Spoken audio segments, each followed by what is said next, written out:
Nous avons été absolument stupéfaits lorsque ce matin nous avons appris en bout de course de l'examen parlementaire que le gouvernement déposait cet amendement. Nous avons été surpris parce que d'abord, vous savez que lorsque le gouvernement dépose un amendement, ça lui permet de ne pas passer sous l'examen du Conseil d'État. Ça lui a permis aussi, puisque le texte avait déjà été travaillé, d'arriver en bout de course, c'est-à-dire on se prive d'un travail approfondi du Parlement. Ça arrive avec le principe d'un vote anticipé qui n'est pas du tout dans la tradition républicaine ni démocratique française.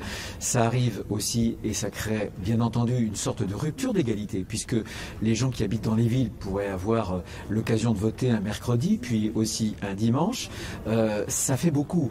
Après le débat sur la proportionnelle, à nouveau, on essaie finalement de fausser le jeu, ou en tout cas, on est sur des magouilles politiciennes alors qu'on est encore en crise sanitaire.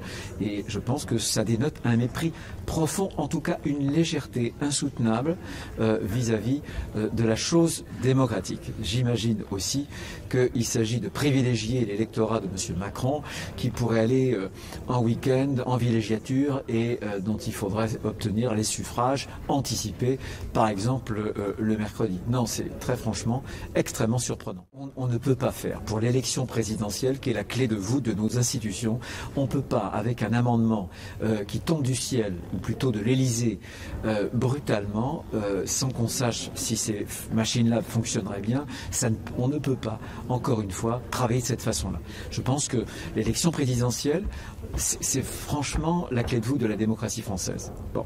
Et procéder de cette façon-là, en dehors du contrôle du Conseil d'État, en dehors de l'examen approfondi du Parlement, ça dénote encore une fois une légèreté d'approche vis-à-vis du débat démocratique et surtout d'un scrutin.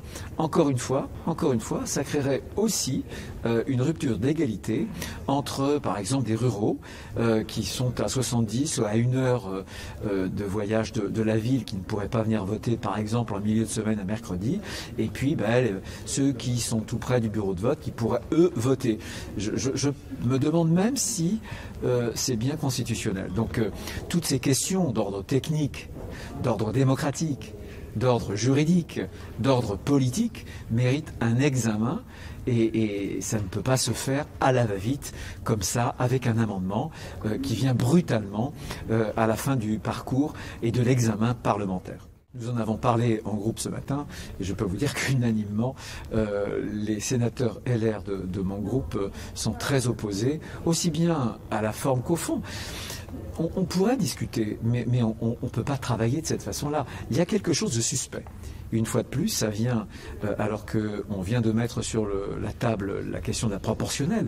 Et c'est bien tard, en pleine pandémie, en pleine crise sanitaire. Est-ce qu'on n'a pas mieux à faire? Est-ce que le président de la République, est-ce que le gouvernement n'ont pas mieux à faire que d'inventer des habiletés politiciennes pour finalement tromper le jeu démocratique? Sujet personnel à moi, c'est vraiment c'est en dehors de ce champ-là. Ce que je me dis, c'est qu'il y a bien un mobile pour ce crime. Il y a bien un motif. Et j'imagine que ce motif pourrait être que M.